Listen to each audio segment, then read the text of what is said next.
한 번 더 인사 나눌까요? 당신의 인생이 보름달처럼 둥실 떠오르기를 축원합니다. 우리 인사도 계절에 맞게 해야 될 것 같습니다. 어떤 두 정말 절친한 친구가 산에 등산을 갔습니다. 그런데 곰을 만났습니다.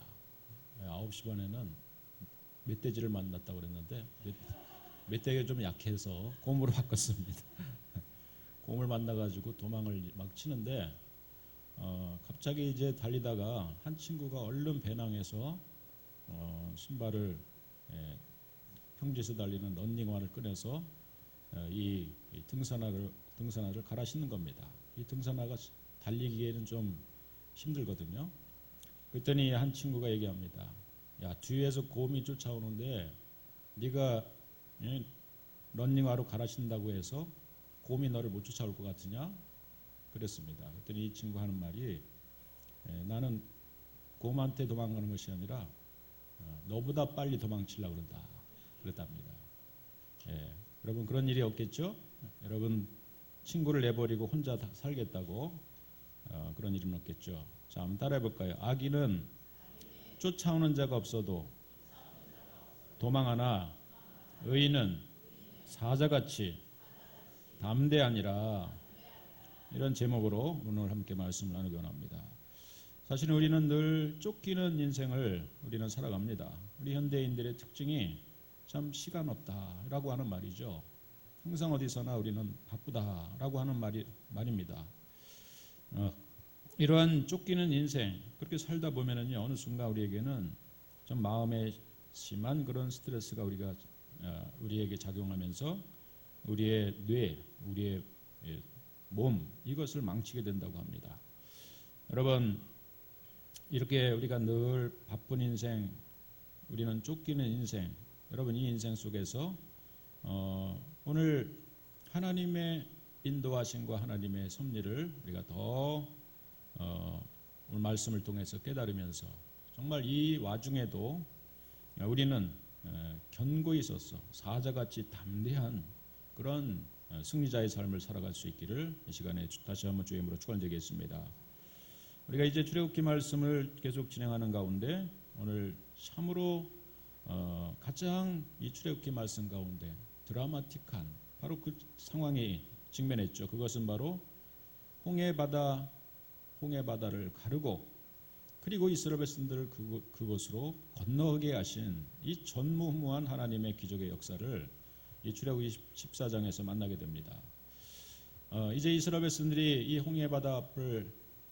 홍해바다를 가르고 이 홍해바다를 건너가기 전에 이제 오늘 우리가 읽은 이 본문의 말씀은 지금 이스라엘 백성들이 처해진 어떤 이 상태 그것을 이제 오늘 본문에서 우리가 함께 보게 되는데 뒤에서는 다 죽었다라고 생각했던 바로의 군대가 그들이 이제 추적해 오는 이런 상황이었습니다. 오늘 우리가 읽은 이 본문을 다시 한번 보니까 14장 9절에 보니까 애굽 사람들과 바로의 말들, 병거들과 그 마병과 그 군대가 그들의 뒤를 따라 바알스원 맞은편 비아히롯 곁 해변 그들이 장막 친 데 미친지라. 10절로 가면은 바로가 가까이 올 때 이스라엘 자손이 눈을 들어 본즉 애굽 사람들이 자기들 뒤에 이른지라. 여러분 지금까지 하나님이 이스라엘 백성들을 여기까지 인도하시는 과정 중에서 그들이 경험했던 일들이 무엇이었습니까? 참 애굽에 있을 때 하나님의 놀라운 10가지 그런 기적을 그들이 봤죠. 이스라엘 백성들에게는 기적이었지만은 애굽에게는 재앙이었습니다. 여러분 사실은 다른 10가지 재앙 가운데 나일 강물이 피로 변하게 한다든지 또 독종이 나서 피부병이 생기고 파리가 들끓고 이런 모든 것들은 어쩌면은 자연적으로 일어날 수 있는 것이라고 자연을 통해서 하나님이 그런 일들을 행하셨지만은 믿음이 없는 시각으로 본다면은 애굽에서 일어날 수 있는 어떤 자연의 현상으로 볼 수 있다고 할 수 있겠지만, 그러나 마지막 열 번째 재앙은 그게 과연 우연히 일어날 수 있는 일인가?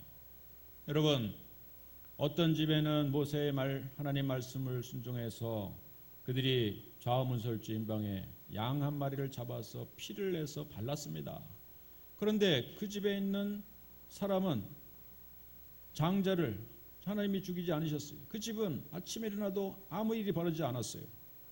그러나 그 말씀을 순종하지 않고 듣지 않았던 애굽의 모든 가정마다 그 집에 특별히 장자만 죽고 또 짐승의 첫 새끼가 죽는 이런 일이 생겨났습니다. 여러분, 만약에 전염병이 애굽 전역에 돌았다면은 이스라엘 사람들도 백성들도 죽어야 될 것이고, 또 장자만 죽는 것이 아니라 뭐 차남도 막내도 죽을 수 있는 것인데, 해필이면은 애굽 사람들의 장자만 죽고 또 짐승의 첫 새끼만 죽을 수 있는 일이 벌어질 수 있겠습니까? 여러분, 이것은 하나님이 하지 아니하고서는, 하나님의 역사가 아니고서는 있을 수 없는 일이었다는 사실이죠. 이런 출애굽의 사건을 계기로 해서 그들은 유월절을 그들이 기념하게 됐고, 유월절 사건을 통해서 지금 이 이스라엘 백성들은 홍해바다 앞에까지 당도하게 된 것입니다.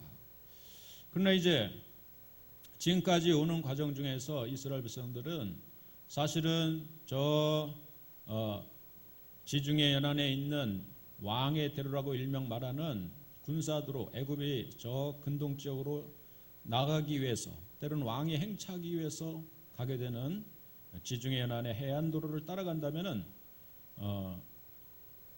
장정은 한 나흘 길이면, 그리고 또 이제 남녀 노유가 있다 할지라도 일주일이면 갈 수 있는 그 길이 저 지중해 연안의 해안도로 길이 있었다는 사실이에요. 근데 하나님이 그들을 그리로 인도하지 않으셨어요. 그리로 인도하면은 거기에 블레셋이 있어서 그들이 준비하지 않았던 전쟁을 치르게 되면은 또 마음을 돌이켜서 애굽으로 돌아갈까 해서 13장 17절에 나와 있는 말씀처럼 하나님이 이스라엘 백성들을 저 남단, 동남단으로 인도하셔서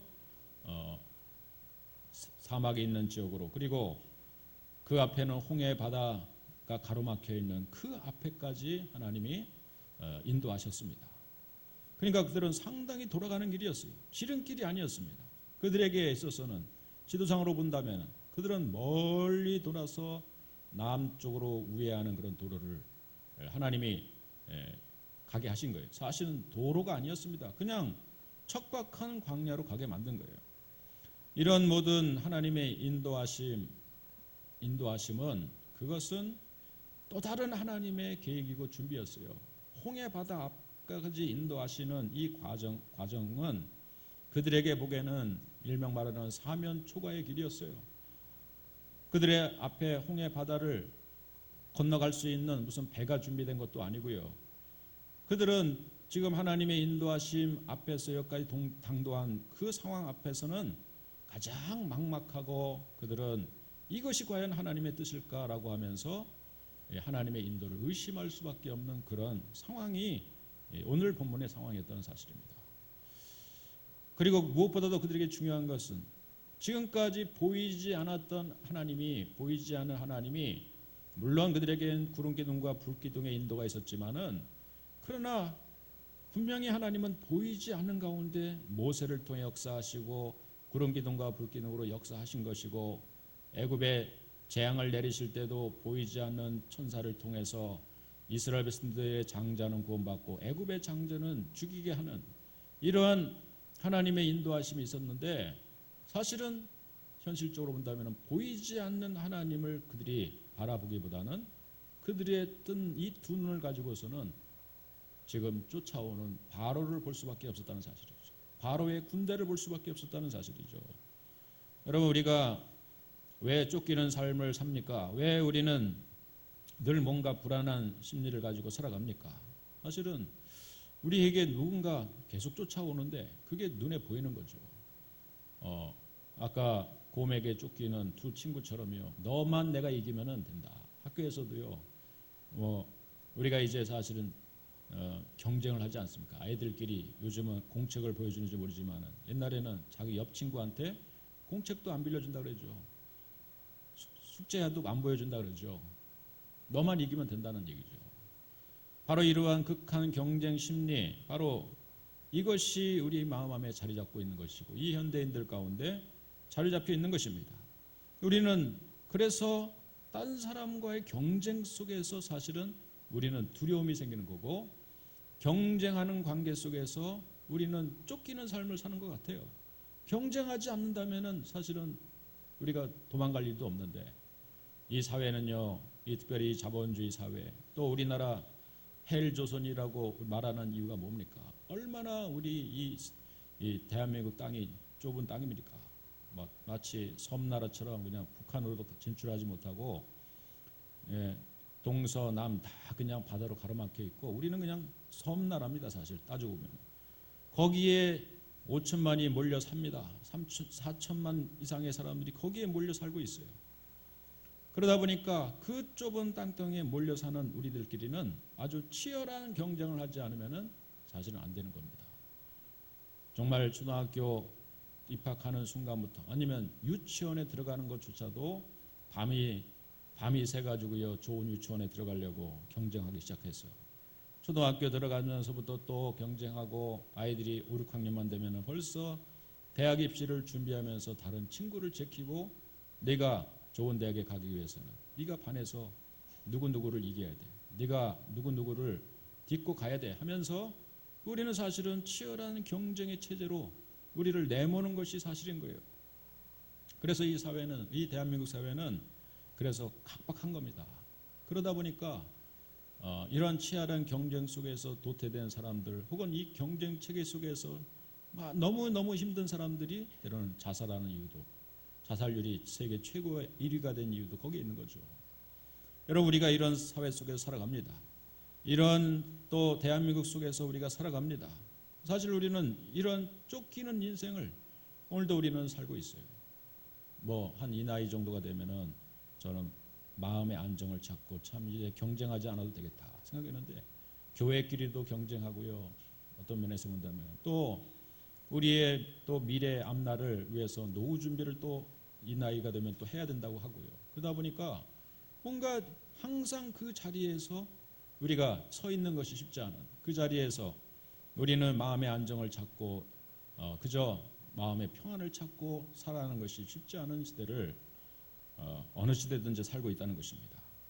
아까 우리 아이들에게는 사춘기 얘기를 했지만 사실은 사춘기 때 경험하는 이 질풍노도의 시기를 겪으면은 여러분 그 시기만 겪으면 우리 인생이 참 평탄한 길로 열려질까요? 요즘 보니까 오춘기라고 하는 말도 나오더라고요. 여러분 오춘기는 어떤 말이냐면은 이제 사춘기는 경쟁하다가 그냥 마음의 갈등이나 이런 것도 없이 그냥 슬쩍 지나갔어요. 그런데 사춘기를 안 겪은 사람들이 때는 오춘기도 겪는다고 합니다.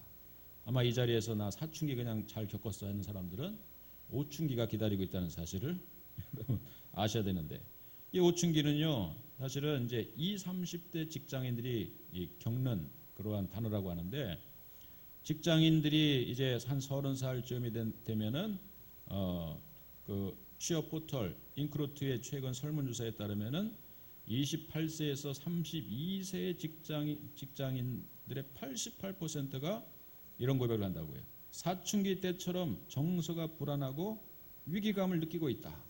그리고 누군가로부터 계속 쫓기는 그런 마음을 가지고 살고 있다. 그래서 내가 생각하는 삶이 이게 아닌데 또 무엇인가 쫓기는 듯한 불안감 이런 것을 느끼면서 때로는 자식이 슬럼프에 빠지기도 하고요. 또 직장을 그만두고 싶은 생각이 들기도 하고요. 그런 응답자들이 80%가 넘는다는 것이죠.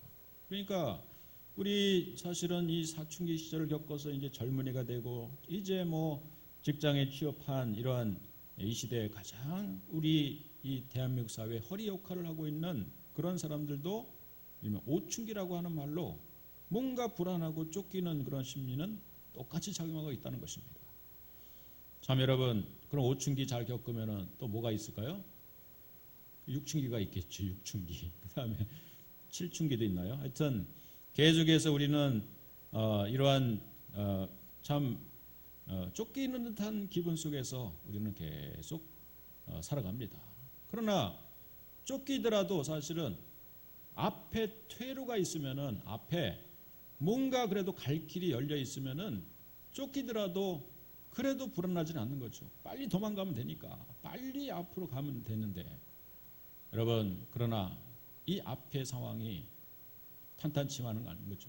이 앞의 상황이 이렇게 우리가 생각하는 것처럼 열려 있지 않은 거죠. 그냥 여전히 꽉 막힌 겁니다.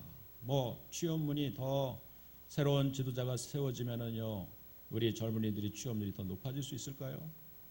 또 아니면은 우리 또 새로운 어떤 지도자가 세워지면은 뭐 우리가 늘 고민하는 집 문제, 또 우리 자녀들의 양육 문제, 뭐 이 사회에 이 정말 갖고 있는 모든 문제들이 한 사람의 지도자로 인해서 모든 문제가 다 해결돼서 이 나라가 참으로 정말 헬조선에서 천국으로 바뀔 수 있을까요? 여러분, 참 여러분, 이 모든 일들은 여전히 우리 가운데 오늘 쫓기는 이스라엘 백성들, 쫓기고 있는 이스라엘 백성들이 오늘 하나님의 말씀을 통해서 특별히 이 말씀 가운데 등장하는 하나님이 이스라엘 백성들을 향하신 하나님의 방법이 아니고서는 해결할 수 없다는 사실을 우리는 다시 한번 분명히 깨닫고, 오늘 이 말씀으로 우리가 다시 주목하고 이 말씀으로 들어가고 말씀의 해답을 받을 수 있는 저와 여러분들이 되기를 주님으로 축원드리겠습니다. 그게 그렇기 때문에 우리 그리스도인들이 말씀을 붙들어야 되는 이유죠. 자, 이런 사면 초가의 상황 속에서 하나님께서 어떻게 하라고 하십니까? 사실은 이런 사면 초가의 길로 그들의 앞에 홍해 바다가 맞닥뜨리고 있는 이 길로 인도하신 것이, 이것이 그냥 어떻게 도망치다 보니까 그냥 홍해 바닷물로 왔을까요? 어쩌다 보니까 그들이 홍해길로 오게 된 것일까요? 길을 잘못 들어서 모세가 잘못 인도해 가지고요, 그냥 열심히 도망을 쳤는데 보니까 앞에 그냥 홍해 바닷물이 있는 것일까요? 여러분, 하나님이 지금까지 이스라엘 백성들을 이 출애굽기 말씀을 계속 우리가 1, 2월을 나누고 있지만 하나님이 한 번도 이스라엘 백성들을 주목하지 아니하시고 하나님이 한 번도 이스라엘 백성을 떠나가시고 관심을 안 갖고 계신 적이 한 번도 없었다는 사실이죠. 하나님은 모세를 40년 동안 저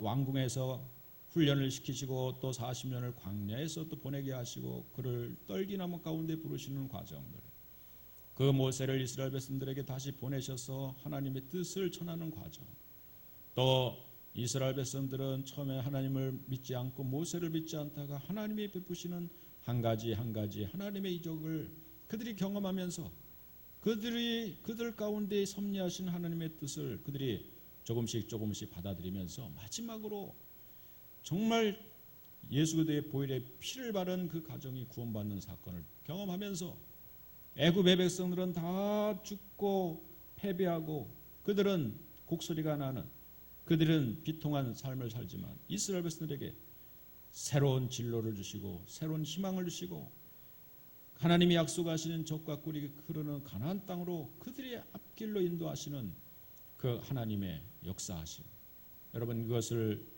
그들이 겪어오면서 출애굽기 말씀이 14장까지 도달한 거예요. 13장 말씀까지 도달한 거예요. 하나님이 한 번도 그들을 떠나지 않으셨다는 사실입니다. 여러분, 합력해서 선을 이루시고 오늘도 우리는 이런 진퇴양난의 순간 앞에서 우리는 조그만 겨자씨만한 믿음만 있더라도 여러분, 하나님의 계획과 섭리를 인정하며 그 하나님의 뜻을 한번 생각해 볼 수 있는 저와 여러분들이 되기를 주님으로 축원드리겠습니다. 그러니까 믿지 않는 사람들 이런 상황이 닥치면은 야, 어떻게 하냐, 다 어떻게 합니다. 어떻게, 야, 어떻게 우리가 살아야 되냐, 어떻게 해야 되느냐, 이 나라를 어떻게 가야 되느냐, 이 나라는. 여러분, 그러나 우리 예수 믿는 사람들은 그 순간 속에서 왜 하나님이 여기까지 오게 하셨을까? 왜 나를 하나님이 때로는 병이 들게 하셨을까? 왜 나를 하나님이 실패하게 하셨을까? 왜 하나님이 나를 때로는 사업에 이렇게 망하게 하셨을까? 안 되게 하셨을까? 여러분, 우리는 어떻게보다는 왜를 하나님 앞에 물을 수 있는 믿음의 성도들이 되기를 주님으로 축원드리겠습니다. 축원드리겠습니다. 그게 바로 기도죠. 우리는 하나님 앞에 나와서 하나님 왜 나에게 이런 일을 주셨습니까? 왜라고 하는 질문을 하나님께 던지는 순간 이건 하나님의 섭리와 뜻을 우리가 더 이해하려고 하는 그러한 마음의 자세입니다. 그것이 바로 기도죠. 그런 이런 위기 상황을 하나님 앞에 나아가서 하나님께 물어볼 수 있다면 우리가 조금만 기다린다면 하나님이 여기 홍해바다 앞으로 그들을 이끄신 이유를 알게 되는 것이에요. 자, 여러분, 왜 홍해바다 앞으로 하필이면 꽉 막힌 길로 더 이상 도망갈 수 없는 길로 보이는 것은 바로의 군대고요. 보이는 것은 죽었다고 생각했던 바로가 다시 마치 드라큘라처럼 살아나가지고 쫓아오고 있는 그런 상황을 보게 하십니까? 육신의 눈으로 사실은 보면은 분명히 죽은 게 아니에요. 죽었다 생각했던 것이 또 쫓아오는 거예요. 이제는 다 끝났다라고 하는 것이 이제는 끝난 것이 아니라 여전히 뒤쫓아오는 거예요. 우리의 인생이 계속해서 뭔가 뒤쫓아오는 것 같아요. 뭔가 계속해서 내 뒤를 쫓아와서 나를 더 어렵게 만드는 것처럼 우리가 보여질 때가 있다는 것이죠. 그래서 우리는 홍해바다 앞에까지 정말 마지막 순간까지 끝까지 밀리고 밀려서 그저 마지막 이 벼랑 끝에 우리가 도달했는데 여기가 바로 하나님이 전무후무한 하나님의 역사를 일으키게 하기 위한 이스라엘 백성들이 더욱 하나님을 뜨겁게 믿을 수밖에 없는 상황을 만들어 주시기 위해서 하나님이 준비하신 기회의 때인 줄로 믿으시기를 바랍니다. 따라해볼까요? 인간의 위기는 하나님의 기회다. 하나님의 기회의 때다. 그렇습니다. 가장 극한 상황은 성도에게 있어서 가장 정말 위기의 순간은 하나님의 역사를 경험할 수 있는 때가 된 것이죠. 그것이 바로 이제 홍해바다 앞에 가로막힌 거예요. 여러분, 감히 홍해바닷물을 갈라가지고 이스라엘 백성들을 인도할지를 어떻게 아셨습니까? 그거는 상상하지도 못한 일이에요. 바다가 갈라진다는 것은 있을 수 없는 거예요. 바닷물이 우리나라 저 진도해에서는 밀물과 썰물의 차로 그것이 이제 이렇게 밀려나가 바닷물이 들어왔다 나가는 그런 조수간만의 차로 그런 일이 있을 수 있겠지만은 지금은 그런 상황이 아닙니다. 거기가 우리가 알다시피 홍해바다는요 이 조수간만의 차가 있는 곳이 아니에요. 쑥 이렇게 막 안으로 들어간 곳이기 때문에 우리나라 서해안처럼 그렇게 조수간만이 있는 곳이 아니에요. 그래서 어떤 사람들은 저 끝 홍해로 온 것이 아니라 그들이 저 지중해로 가가지고 지중해가 조수간만의 차로 이용해서 어떤 사람은 그 전략을 가지고 모세가 알고 있었기 때문에 그리로 건너갔다라고 말하는 그런 자유주의 학자들이 있습니다. 그러나 성경은 분명히 홍해라고 얘기를 하고 있거든요. 홍해. 우리가 지도장으로 보더라도 홍해가 조수간만의 차가 있는 곳이 아니라는 사실이죠. 여러분, 놀라운 일이 벌어집니다. 바로 이 홍해 바닷물을 하나님이 가르게 하셔서 이스라엘 백성들은 그곳을 육지처럼 건너게 하시고 그걸로 끝난 게 아닙니다. 이제 추격해오는 지금까지 지긋지긋하게 이스라엘 백성들을 노예로 삼고 또 죽은 것 같았고 이제는 다 끝났다고 생각했던 어떤 바로의 권세를 완전히 섬멸하셔서 그 기세를 완전히 꺾어서 더 이상 추격하지 못하게 하기 위해서 이스라엘 백성들에게 완전한 구원을 주시기 위해서 하나님의 준비하신 것이 바로 홍해 바다 앞이었어요. 홍해 바다였다는 사실이죠. 이스라엘 백성들이 건너가자 잠시 후에 홍해 바다가 다시 그냥 갈라졌던 홍해 바다가 합치면서 추격해왔던 바로와 그의 군사들 그들이 그곳에서 한꺼번에 물속에서 수장을 시켜버리래요. 여러분, 그 사건 이후로 우리가 성경의 출애굽기 말씀 이후로 보고 또 이스라엘의 역사를 보더라도 아말렉 족속이나 혹은 저 북방에 있는 암몬 족속 또 나중에 뭐 바벨론, 아수르 이런 나라들이 이스라엘 나라를 괴롭힌 적은 있어도 성경의 애굽의 군대가 이스라엘을 괴롭힌 적이 더 이상 등장하고 있지 않은 거예요. 그러니까 그들은 장자가 죽었죠. 또 뿐만 아니라 이 홍해바다 앞에 들어와 가지고 이스라엘 백성들이 그 걸어가고 있는 홍해바다 그걸 자기도 건너갈 수 있다고 생각해서 군대가 수레를 이끌고 기병을 이끌고 들어와 가지고 그곳에서 수장되는 일이 벌어진 거예요. 그러니까 그들의 큰 전력이 한꺼번에 그곳에서 몰살을 당한 것입니다. 그러다 보니까 더 이상 그들은 이스라엘 백성들을 추격할 수 있는 의지가 끊겼고 그런 군사력도 다 그야말로 몰살을 했기 때문에 더 이상 이스라엘 백성들을 광야에 나가서 40년 동안 살고 있더라도 애굽의 군대는 더 이상 추격해 오지 않았어요. 더 이상 쫓아오지 못했어요. 그렇게 하기 위해서 하나님께서는 이스라엘 백성들을 홍해 바다로 인도해 주신 것입니다. 할렐루야. 이게 여러분 하나님의 놀라운 계획이고 하나님의 작전이었다는 것이에요. 하나님의 놀라운 하나님이 준비하신 그것이 방법이었다는 사실이에요. 여러분 우리가 참으로 사면초가라고 하는 말을 우리가 많이 씁니다. 이제는 나는 끝났다. 이제는 나는 정말 이제는 소망이 없다. 여러분 거기에 이제 하나님의 또 다른 우리가 생각하지 못했던 놀라운 일이 기다리고 있다는 사실을 여러분 믿는 성도들이 되기를 바라겠습니다. 그것이 믿음이죠. 여러분 참 그것이 정말 우리가 진짜 믿음을 증명할 수 있는 기회인 것이죠. 자, 여러분 우리가 이러한 우리 인생길에서 그 믿음을 하나 붙들고 있다면은 그 사람은 결국 승리자의 삶을 사는 거예요. 믿음으로 승리하는 자의 삶을 사는 것이에요. 자, 여러분 오늘 이러한 이스라엘 백성들이 이제 뒤로 쫓아오는 애굽의 군대 앞에서 그들이 두려워하는 가운데 있었어요.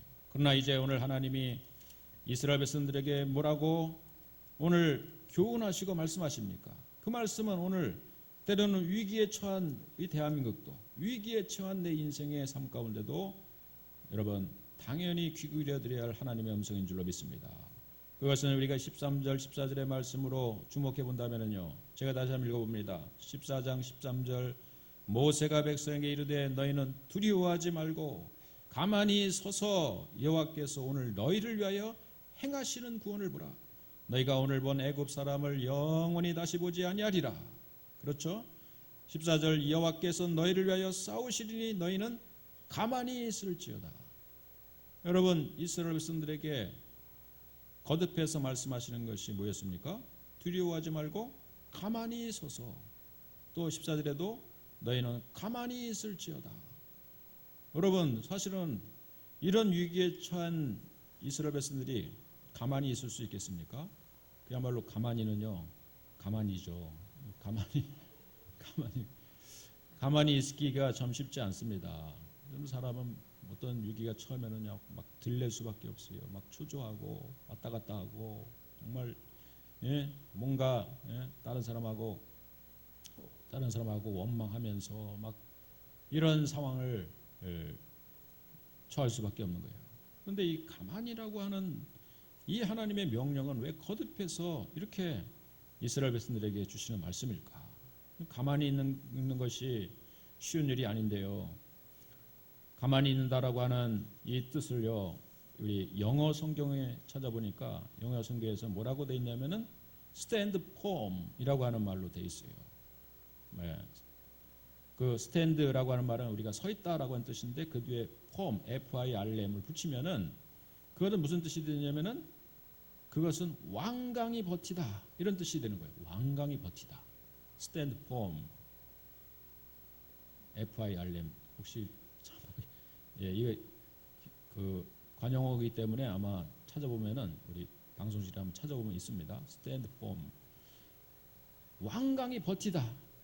완강히 버틴다라고 하는 말이에요. 그러니까 멍청이 가만히 이렇게 서서 있으라는 얘기가 아니에요. 버티라는 겁니다. 버티라. 이 상황을 버티라 이런 뜻이에요. 위기에 처하면 우리가 사실은 그 상황 속에서 버티는 이 자체가 이게 하나님의 뜻이라는 겁니다. 버틴다라고 하는 말을 우리가 다시 한번 의미를 생각해 볼 때 어떤 의미에서 그들이 버티고 있는 것인가를 보면은요. 이제 하나님이 잠시 후에 하나님이 행하시는 일들이 있었어요. 홍해 바닷물을 그냥 어느 순간에 갑자기 그냥 그냥 갈라지게 하신 게 아니라 하나님의 역사가 이 자연 만물을 통해서 계속해서 지금도 역사하신 것인데 오늘 21절로 14장 21절로 내려가 보면은 이런 말씀이 있습니다. 모세가 바다 위로 손을 내밀매 여호와께서 큰 동풍이 밤새도록 바닷물을 물러가게 하시니 물이 갈라져 바다가 마른 땅이 된지라. 모세가 바다 위로 손을 내미니까 여호와께서 큰 동풍이 밤새도록 바닷물을 물러가게 하셨어요. 그러니까 모세가 바다 위로 손을 내미는 순간에 바닷물이 쫙 갈라진 게 아닙니다.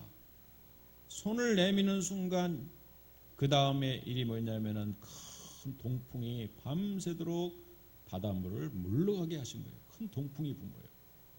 여러분 이 동풍은 이 사막 지방에 불어오는 이 동풍은 저 아라비아에서부터 불어와 가지고요. 그리고 사막에 큰 바람이 불게 하는 이 바람을 시로코라고 하는 그 바람이었다고 합니다. 일명 시로코의 열풍이 붕괴한 거예요. 이 사막 지역에서 한번 바람이 불면은 우리가 이제 뭐 영화 같은 장면을 본다면은 사막을 횡단하는 이런 나그네들이 갑자기 막 소리 질러요. 저기서 바람이 분다. 사막 바람이 분다. 그러면은 막 거대한 사막 바람이 모래를 섞은 바람이 휘몰아치면서 그냥 그 나그네들을 그냥 날려버린다든지 혹은 낙타마저도 막 주저앉게 만드는 이런 엄청난 바람이 이 시로코의 열풍이라고 하는 바람이었어요. 이걸 우리가 일명 죽음의 바람이라고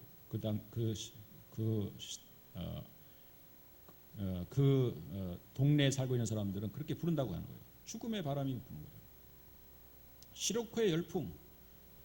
하나님께서는 먼저 홍해 바닷물을 가르기 전에 바로 이 시로코의 열풍을 불게 만든 거예요.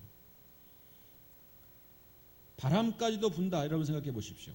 자, 이제 뒤에서는 바로의 군대가 지금 쫓아오고 있죠. 그러니까 사람들은 우리가 이제는 더 이상 도망갈 데도 없고 앞을 보니까 바닷물이 홍해 바다가 가로막혀 있고 뒤에서는 바로의 군대가 추적해 오는데 우리는 더 이상 어떻게 해볼 수가 없는 상황인데 거기다가 뭐까지 부냐면은 바람까지 부는 거예요. 바람까지 엄청난 바람이 불어대니까 과연 이스라엘 백성들이 그 상황 속에서 가만히 있을 수 있겠는가? 일명 쫓아오는 적을 바라보는 것도 두려운데 밤새도록 바람이 부는 이 상황을 보니까 그 바람 앞에서 지금 이스라엘 백성들은 더욱 흔들 수밖에 없는 거죠. 우리가 여기까지 와서 쫓아오는 바로를 보면서 두려움을 느끼는데 밤새도록 이 죽음의 바람이라고 말하는 시로코의 열풍이 불어오는 이 상황 속에서 모세를 통해 하나님께서는 가만히 있어서 가만히 있으라는 거예요. Stand firm. 바로 너희들은 완강히 버티라라고 하는 거예요. 사면초가라고 하는 말도 있지만은 우리에게 또 다른 아마 용어를 만든다면은 엎친 데 겹친다라고 하는 말이 있을 겁니다. 그러니까 이상하게 불행은 꼭 이 불행이라고 하는 이 말을 쓸 때 불행이 더욱 엎친 데 겹친 격으로 불행 위에다가 더 큰 불행이 자꾸 닥치는 이런 느낌을 많이 봤어요. 우리 가까이 지내는 이제 친구들 중에서 개척교회를 해서 너무 힘들고 막 원조받고 지원받고 이러면서 버티고 있는 이런 개척교회를 하고 있는 친구들이 있습니다. 그 중에 한 친구는요. 이제 그런 일이 있으면은 뭐 좀 다른 상황은 더 잘 돼야죠. 그런데 얼마 전에는 형수가 암으로 돌아가시더니 이번에는 그의 가장 그 교회에서 개척교회를 하는데 그 형님이 안수 집사님이 되어가지고 큰 도움이 재정적인 도움도 되고 11조도 내면서 도움이 됐던 자기 그 교회 기둥과 같은 형님이 또 이제 몇 달 전에 회사에서 일을 하다가 사고가 나가지고 뇌세 상태를 잃었다가 지난주에 장례를 치렀어요. 저도 함께 가서 위로도 하고 또 마지막 장례식까지 쫓아갔는데 그걸 보면은 이상하게 잘 되는 사람한테 이런 위기가 닥치면은 막 도울 사람도 생기고 막 한째 힘을 합치겠는데 뭐 안 되는 잘 안 되고 있는 사람한테 누가 죽더니 또 형님이 죽고 그 교회는 이제는 그야말로 기둥 하나가 이제 사라진 거죠. 그래서 참 교회를 이제는 더 이상 못하겠다. 교회를 접어야 되느니 이런 얘기까지 하더라고요.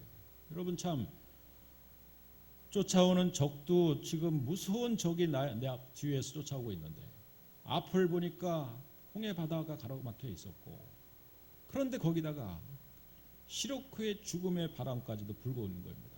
여러분 그런 상황에 처한다면은 우리는 가만히 서 있기가 쉽지는 않죠. 우리는 우리의 믿음을 끝까지 지키는 것이 쉽지 않죠.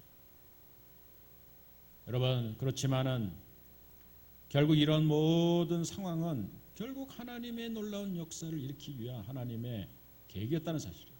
불어오는 동풍은요 이스라엘 백성들을 몰아내고 이스라엘 백성들을 그냥 넘어뜨리게 만들고 이스라엘 백성들에게 막 바람 불어가지고 눈에 사막 바람 사막에 모래를 들어가게 만들어서 그들의 눈을 멀게 만들고 이러기 위한 바람이 아니었습니다.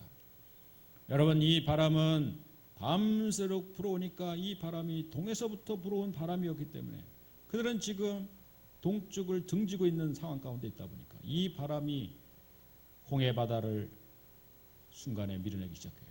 밤새도록 동풍이 불어왔는데 자기들은 끼어 있는 거죠. 한쪽은 바로가 쫓아오고 한쪽은 홍해 바다인데 바람은 이쪽에서 불어와가지고 이 홍해 바다의 물을 밀어내기 시작합니다. 1시간이 바람이 불고 2시간 바람이 불고 밤새도록 보니까 어느 순간 바닷물이 점점 밀려가더니 홍해 바다가 육지처럼 변하는 놀라운 역사가 일어난 줄로 믿습니다. 할렐루야, 할렐루야. 여러분 이 바람은 그들에게는 그들을 넘어뜨리기 위한 바람이 아니었어요. 바람이 앞에서 중간에 껴있는 이스라엘 백성들은 그냥 가만히 서 있으면 되는, 일단 버티면 되는 거예요. 그 상황 속에서. 그러니까 뒤를 돌아보니까 벌써 홍해 바닷물가 반은 갈라져 있고요. 또 좀 버티다 보니까 뒤에 보니까 홍해 바닷물이 이제 완전히 변했어요. 그리고 이제 갯벌이 있었는데 갯벌을 또 지나가기가 힘들지 않습니까? 그런데 거기다가 계속 바람을 불어보세요. 그러면 그 찐득거리는 갯벌마저도 나중에는 다 말라버리는 거죠. 그래서 이스라엘 백성들은 그 마른 땅을 오늘 건너갔다고 성경에 기록하고 있습니다. 할렐루야. 이것이 바로 하나님의 계획이고 하나님의 역사인 것을 믿으시기를 주임으로 축원드리겠습니다. 오늘 우리는 사면 초과에다가 엎친겨 덮친격이라고 하는 이런 말도 할 수 있어요. 안 되는 사람은 더 안 되는 것 같은 거. 이 나라가 사면 초과의 위기에 처한 것도 문제인데 더 실업률은 높아지고 또 우리 젊은이들은 더 갈 길이 막막해지는 이런 상황을 우리가 맞이했지만은 여러분 제가 보기에는 바로 이쯤에 하나님께서 통일을 주실 것 같아요. 할렐루야. 그냥 저 위에 이제 이렇게 하다가 너무 바람이 세지 않습니까? 이 나라에 불고 있는. 그런데 그냥 어느 순간에 보니까 통일이 그냥 저 북한 문이 확 열려지는 이런 역사가 반드시 있게 될 줄로 믿습니다. 네, 때가 된 것 같아요. 제가 생각하더라고요. 여러분 우리의 개인적인 인생을 살아가면서도 우리는 때로는 사면 초과를 맞이하고 엎친 데 덮친 그런 경우를 맞이한다 할지라도 야 오늘 이 말씀을 오늘 붙들고 살아가는 하나님의 백성이라면 이 말씀을 오늘 다시 한번 조금이라도 깊이 묵상하면서 말씀이 오늘도 살아계셔서 하나님이 우리가 앞에는 또 뒤에는 옆에는 아무리 좌우를 둘러봐도 어디 가나 우리의 퇴로가 없고 우리의 길이 없다 할지라도 여러분 그 위에서는 하나님이 이스라엘 백성들을 끝까지 인도하신 거죠. 이스라엘 백성들을 끝까지 하나님께서 그들의 앞길을 준비하신 것이죠. 모세가 아무리 전략이 뛰어나도, 여러분 지도자 모세가 뛰어나도 하나님만큼 할 수 있겠습니까? 하나님만큼 홍해 바다를 가르는 일을 할 수 있겠습니까? 칼 한 번 쓰지 않고 홍해 바다에 당도했던 이스라엘 그 애굽의 군대를 한꺼번에 몰살시켜 가지고 더 이상 쫓아오지 못하도록 완전한 적의 섬멸을 어떻게 모세가 자기의 백성들을 데리고 할 수 있겠습니까? 이거는 하나님이 준비하신 하나님의 놀랍고 정말 상상할 수 없는 하나님의 전략이고 계획이었다는 사실이죠. 이런 역사를 여러분 우리 대한민국 앞에도 준비해 주실 줄로 믿습니다. 오늘 저와 여러분들의 인생길에도 하나님께서 오늘도 준비해 주실 줄로 믿습니다. 기막힌 하나님의 역사를 우리가 기대하며 오늘의 상황 속에서 우리는 가만히 서 있는 인내함이 필요한 거예요. 그야말로 스탠드 펌. 이거는 그냥 서 있는 게 아닙니다. 이거는 막 바람이 막 불어오죠. 보니까 뒤에는 적이 쫓아오죠. 그런 상황 속에서 내가 끝까지 붙들고 버티는 겁니다. 버티는 끝까지 버티는 거예요. 그러면은 시간이 되면은 하나님이 어느 순간 보니까 길이 열려져 있는 거죠. 신앙생활을 하는 것도 똑같은 것 같습니다. 여러분 항상 좋은 일만 우리 가운데 생기겠습니까? 항상 감사할 일만 생기겠습니까? 우리에게는 참 어떤 경우에는 엎친 데 덮친 격으로 안 좋은 일이 더 겹해서 생길 수도 있어요. 그러나 여러분 우리의 인생길에도 하나님이 우리를 사랑하시고 우리를 여기까지 인도하셨다면 여러분 자리를 지키는 것도 필요하죠. 교회 내 자리를 지키는 것도 필요합니다. 조그만 바람이 불어서 바람이 불더라도 그냥 휙 하고 그냥 교회를 옮기는 사람도 생기고 교회를 안 나오는 사람도 생기는 그런 여러분 연약한 사람이 되어야 되겠습니까? 하나님 앞에 오늘 이 자리를 굳건히 지키는 정말 어찌면은 굳건히 그 뻗은 잘 빠진 그런 나무들을 이 선산에 잘 빠진 나무는요 그냥 어느 순간에 사람들이 와서 베서 제목으로 가서 써버려요. 그러나 선산에 구부러지고 그리고 구멍이 패인 고목나무는요 그거는 선산을 지킨다라고 하는 말이 있습니다. 우리가 여러분 하나님 앞에서 믿음의 길은 오늘도 우리가 이 자리를 굳건히 지키고 하나님 앞에 고개를 들어서 하나님의 인도하심을 오늘도 기다리면서 오늘 내 자리를 지키고 있는 한 사람 한 사람을 통해서 하나님의 역사는 이루어지게 될 줄로 믿습니다. 기도의 자리를 어떤 순간에도 지키는 그런 사람을 통해서 우리 한국교회의 부흥은 이루어지는 거고 우리 교회의 부흥도 이루어지는 게 될 줄로 믿습니다. 오늘도 두려워하지 말고 가만히 있어서 하나님의 역사를 오늘도 기다리는 하나님의 역사, 하나님의 놀라운 구원의 역사를 오늘도 여러분 인내 가운데 소망 가운데 기다릴 수 있는 믿음의 성도들이 되기를 주의 이름으로 간절히 축원드리겠습니다. 함께 기도합시다. 주여 오늘 우리가 반주자의 반주에 잠깐 맞춰서 한번 1분간 2분간 간절히 한번 기도하는 시간 같습니다. 하나님 아버지 오늘도 우리가 참으로 이 나라 민족 어디를 보도 참 사면 초가의 상황 가운데 처해 있고요. 또 내 인생 가운데도 이런 위기 또 이러한 사면 초가의 상황 또 때로는 하나님 엎친 데 덮친 경우를 경험하며 안 되는 사람은 더 안 되고 해도 안 되는 이런 일들을 계속해서 우리가 경험하면서 참 우리는 믿음이 약해질 때가 있고 이 자리를 정말 끝까지 지키기가 어려운 경우가 많이 있습니다. 하나님 그러나 오늘 거듭해서 주시는 모세를 통해 주시는 하나님의 명령은 오늘 이 출애굽기 진행되고 있는 이 말씀을 통해서 가장 극적인 드라마를 하나님이 이루어 가시는 이 홍해 바다가 갈라지는 이 역사 앞에서 먼저 하나님께서 모세를 통해 당부하시는 것은 가만히 서서라는 것입니다. 그 자리를 스탠드 펌하라는 것입니다. 지키고 있으라는 거예요. 버티라는 것이었습니다. 오늘 우리 집안에서 가장이 흔들린다면은 집안 전체는 어려울 수밖에 없습니다. 어떤 일이더라도 가장은 흔들리지 말아야 돼요. 때로는 어떤 경우에도 우리 어머니는 흔들리지 말아야 됩니다. 교회 안에서도 우리 직분자는 흔들리지 말아야 되고 한국교회 성도들은 어떤 이 나라의 위기 상황 속에서도 흔들리지 말아야 되는 것입니다. 굳건히 설 필요가 있어요. 오늘 나에게 그러한 믿음 주시옵소서. 내 자리를 지키게 하여 주시고 견고히 서서 흔들리지 않는 믿음 나에게 허락하여 주시옵소서. 우리 잠시 한번 그렇게 맡기며 기도합시다. 하나님 아버지, 나라 민족의 상황이 참으로 위기 가운데 처했습니다. 참으로 아버지 하나님이여 경고에 있어서 흔들리지 않는 믿음을 가지고 살 수 없는 상황에 처해 있습니다. 난공불락의 위기 가운데, 일촉즉발의 위기 가운데, 사면초가의 위기 가운데, 엎친 데 덮친 격의 아버지 이런 경우를 우리가 경험하면서 오늘도 넘어질 수밖에 없고 오늘도 아버지 하나님을 쓰러질 수밖에 없습니다. 우리는 아버지 하나님 오늘도 흔들릴 수밖에 없는 상황을 맞이합니다. 그러나 하나님이 오늘 우리를 여기까지 인도하셨다면 하나님이 알아서 우리의 삶을 인도하시기 원하셨어. 더욱 하나님의 놀라운 이적을 준비해 주시기 위하여, 하나님의 기적을 우리 가운데 불어주시기 위하여 하나님 오늘 우리를 이렇게 여기까지 인도하시고 사면 초가의 위기 가운데 하나님 처하게 하신 줄로 믿습니다. 이제는 하나님의 역사가 시작될 줄로 믿습니다. 이제는 하나님이 일하실 때가 된 줄로 믿습니다. 이제는 우리가 가만히 있어서 하나님의 행하시는 일을 보게 될 줄로 믿습니다. 아버지 하나님, 너희는 두려워하지 말고 가만히 있어서 여호와께서 오늘 너희를 위하여 행하시는 구원을 보라.